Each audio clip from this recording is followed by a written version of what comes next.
Melansir dari Reuters, sejumlah sumber menyebutkan target produksi bulanan 7 negara utama APEC Plus kemungkinan dinaikkan sekitar 188.000 barel per hari. Namun keputusan final disebut belum ditetapkan. Kenaikan target produksi ini dipertimbangkan meskipun pengiriman minyak dari kawasan Teluk masih terganggu akibat perang Iran dan ketidakstabilan di Selat Hormuz. Sejumlah negara inti anggota APEC Plus diperkirakan akan menyetujui kenaikan moderat target produksi minyak untuk Juli 2026 dalam pertemuan yang dijadwalkan berlangsung pada 7 Juni mendatang maksud kami. Melansir dari Reuters, sejumlah sumber menyebutkan target produksi bulanan 7 negara utama APEC Plus kemungkinan dinaikkan sekitar 188.000 barel per hari. Namun keputusan final disebut belum ditetapkan. Kenaikan target produksi ini dipertimbangkan meskipun pengiriman minyak dari kawasan Teluk masih terganggu akibat perang Iran dan ketidakstabilan di Selat Hormuz. OPEC Plus sebelumnya mempertahankan produksi tetap stabil pada kuartal pertama 2026. Namun sejak April lalu, kelompok tersebut mulai menaikkan target output setiap bulan meskipun konflik geopolitik terus berlangsung. Besaran kenaikan bulanan juga telah dipangkas sejak Mei setelah Uni Emirat Arab memutuskan keluar dari kelompok OPEC Plus. Namun menunjukkan produksi minyak OPEC Plus turun menjadi 33,19 juta barel per hari pada April 2026 dari 42,77 juta barel per hari di Februari. Produksi negara-negara Teluk tercatat anjlok sekitar 9,9 juta barel per hari.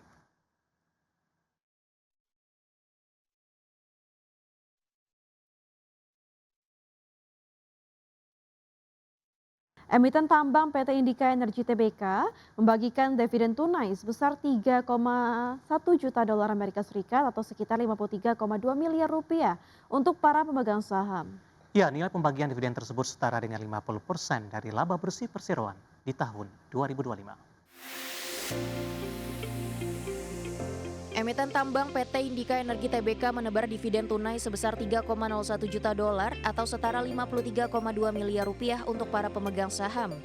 Dividen ini setara dengan 50% dari laba bersih perseroan di tahun 2025. Dalam keterangan resmi, manajemen menyampaikan rapat umum pemegang saham tahunan perseroan memutuskan untuk melakukan pembagian dividen tunai dengan total 3,01 juta dolar atau 50% dari laba bersih tahun buku 2025. Adapun perhitungan dividen per saham dalam mata uang rupiah akan menggunakan kurs tengah Bank Indonesia pada tanggal 20 Mei 2026 dan tanggal pendistribusian dividen final tunai dijadwalkan pada tanggal 19 Juni 2026. Sementara itu berdasarkan laporan keuangan tahun 2025, Perseroan mencatatkan pendapatan sebesar 2,03 miliar dolar atau setara 33,90 triliun rupiah. Turun 16,8% secara tahunan dibandingkan 2,44 miliar dolar atau 40,75 triliun pada 2024. Laba tahun berjalan yang dapat diatribusikan kepada pemilik entitas induk tercatat turun 40,3% menjadi 6,02 juta dolar atau 100,5 miliar rupiah dari sebelumnya di tahun 2024 sebesar 10,08 juta dolar atau 168,3 miliar rupiah. Berbagai sumber IDX Channel. PT Multipolar Teknologi Tbk berencana melakukan pemecahan nilai nominal atau stock split dengan rasio 1:5 guna meningkatkan likuiditas perdagangan saham serta memperluas akses investor retail di pasar modal. Rencana aksi korporasi tersebut akan dimintakan persetujuan kepada pemegang saham melalui RUPSLB yang dijadwalkan berlangsung di 29 Juni 2026.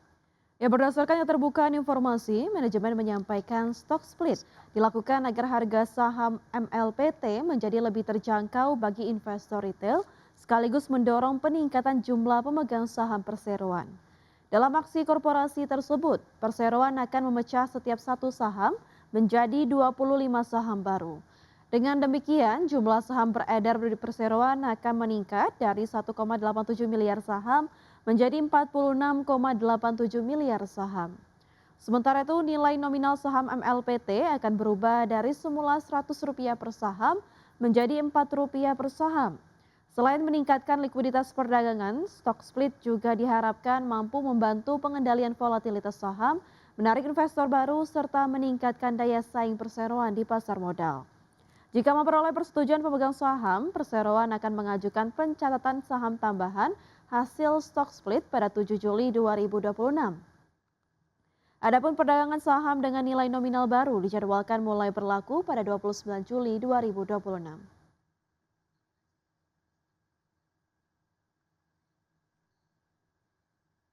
Ke informasi selanjutnya, pemirsa, S&P Global Rating memperingatkan bahwa rencana pemerintah Indonesia untuk memusatkan pengendalian ekspor komoditas berpotensi menekan penerimaan negara serta meningkatkan risiko terhadap stabilitas ekonomi makro. Di saat yang sama, Moody's Rating memandang kebijakan tersebut sebagai sentimen negatif bagi profil kredit perusahaan tambang dan berisiko menimbulkan distorsi pasar. Lembaga pemeringkat internasional S&P Global Ratings memperingatkan bahwa rencana pemerintah Indonesia untuk memperketat dan memusatkan pengendalian ekspor komoditas berpotensi menekan penerimaan negara, memperburuk neraca pembayaran, serta meningkatkan risiko terhadap stabilitas ekonomi makro.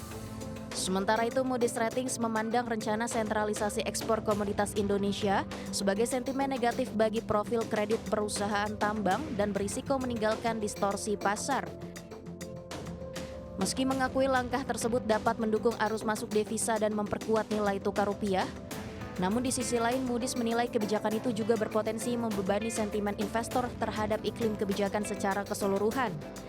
Dalam laporan terbarunya, S&P menyebut kebijakan kontrol ekspor yang lebih ketat dapat menghambat arus perdagangan komoditas utama Indonesia terutama batu bara, CPO, dan mineral logam seperti nikel dan ferroalloy.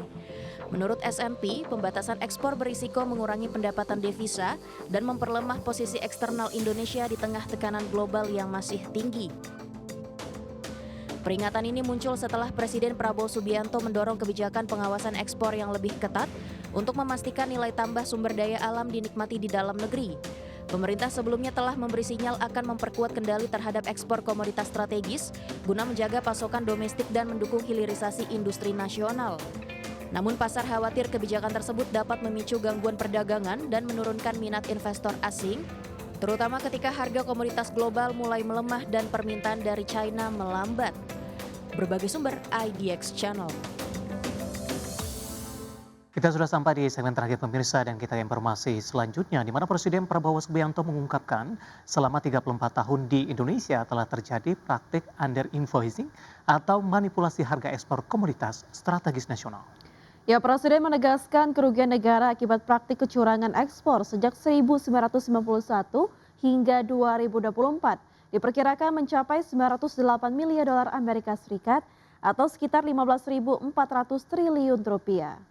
Adapun kecurangan tersebut diantaranya praktik under invoicing adalah praktik curang importir atau eksportir yang sengaja melaporkan nilai barang dalam faktur atau invoice lebih rendah dari harga transaksi sebenarnya. Praktik under invoicing menyasar komoditas bernilai tinggi seperti minyak kelapa sawit, batu bara, dan paduan besi. 900 miliar dolar kita hilang. Bayangkan kalau 900 miliar dolar kita nikmati, kita pakai, negara apa Indonesia ini? Saudara sekalian. Ada under invoicing, ada under counting, ada transfer pricing, saudara. Banyak di antara kalian senyum, mungkin di antara kalian ada pengusaha-pengusaha juga di ruangan ini. Berarti tahu apa yang saya bicara itu keadaan yang sebenarnya, saudara-saudara sekalian. Kita sudah hitung, kita sudah pakai random, kita tahu bahwa perbedaan antara yang dilaporkan, yang tidak dilaporkan itu sering mencapai 50%. Yang dilaporkan adalah 50% dari keadaan yang sebenarnya.